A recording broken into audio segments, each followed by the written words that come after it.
Hello class, Professor Anderson here. Let's go back to our discussion of potential and field. We saw how electric field can be derived from potential, namely the electric field is just negative del V. Okay? But let's say we wanted to go the other way. Let's say we had the electric field and we wanted to calculate the potential. What would we do? Well, this is a gradient, okay, which looks a lot like a derivative. Okay, there are directions in there, of course, x hat, y hat, and z hat, or r hats, but ultimately it is a derivative. So if I'm taking the derivative of v, and instead I want to write this in terms of something in terms of E, what would I have to do? Well, we know what the opposite is. The opposite is the integral. So if I integrate both sides and I take a negative sign, that seems like it's going to get me the potential. But we have to think a little carefully about this, right? What do I need to integrate over? Okay. Remember, in this del, there are derivatives. Derivatives with respect to r, or derivatives with respect to z. So when I integrate, I have to integrate over those particular variables. And so we're going to write this as a ds. Okay, and that's going to tell us what the potential is. Okay, let's see if we can do a very simple example of that. Let's say that we do a point charge.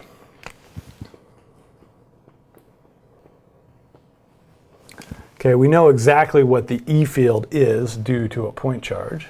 The E field is equal to Q over 4 pi epsilon naught 1 over r squared, r hat, right? It just points radially outward from the point charge.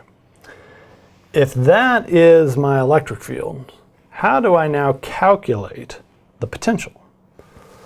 All right, integral of E dot ds with a negative sign out in front. What am I going to do about this? Well, we said that the ds was a path. So if I think about my charge, positive charge, we know that there are field lines that are pointing radially outward.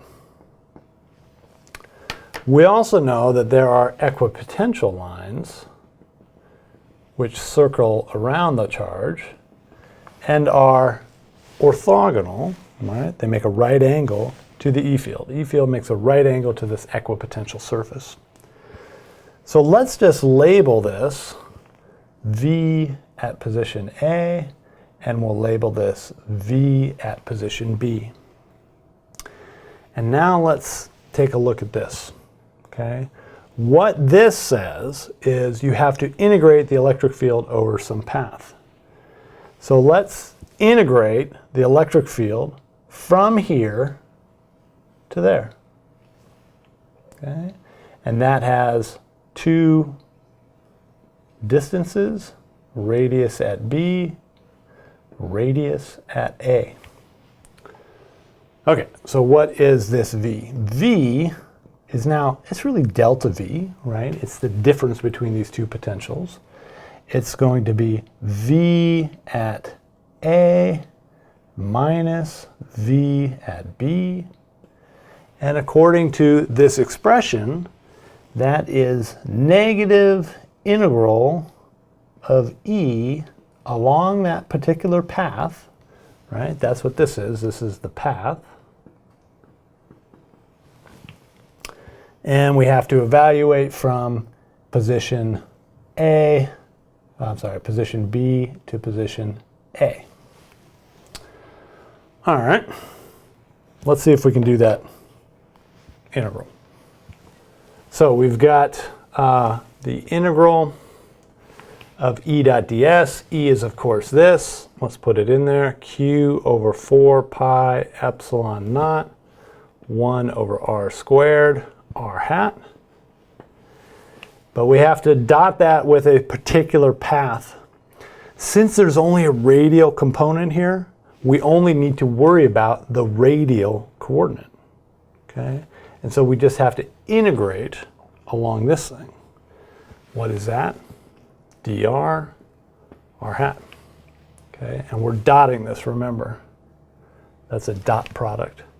And then we have to integrate from position B to position A, which we're only worried about the distance from the center, so it's r at B to r at A. All right, that looks pretty cool because I have an r hat dotted with a r hat, so that goes away. A bunch of the constants can come out in front. We've got q over 4 pi epsilon naught. We still have our negative sign hanging out there.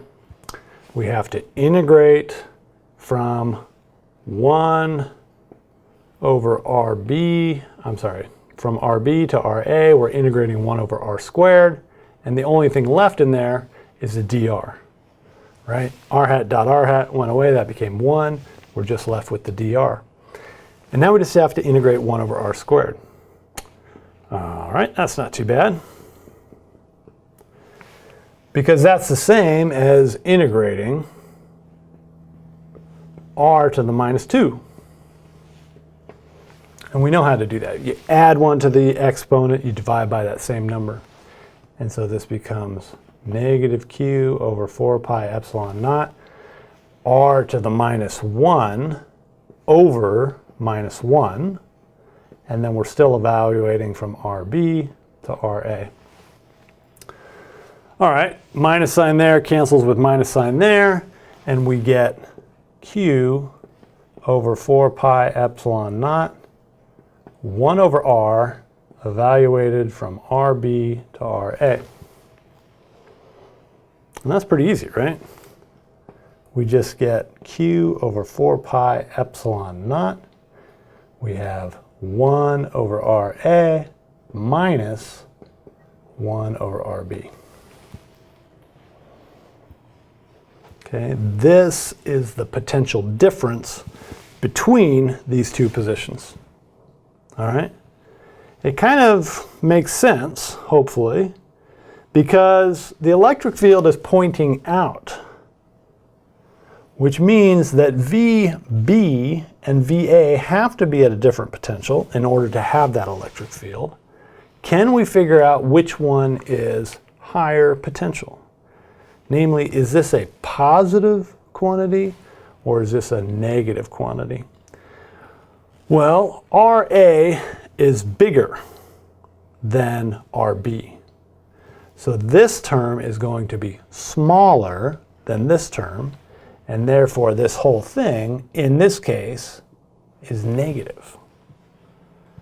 And that should make sense. VB is going to be at a higher potential than VA. Right? You got to have positive charge over here and negative charge over there in order to get the electric field to go in that direction. And so it makes sense that you would have higher potential here, lower potential there.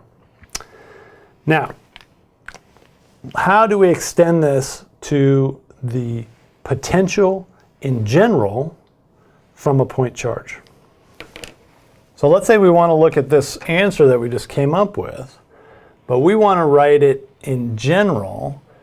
If we do that, we need some reference point. So the question is, what's the potential of a point charge in general?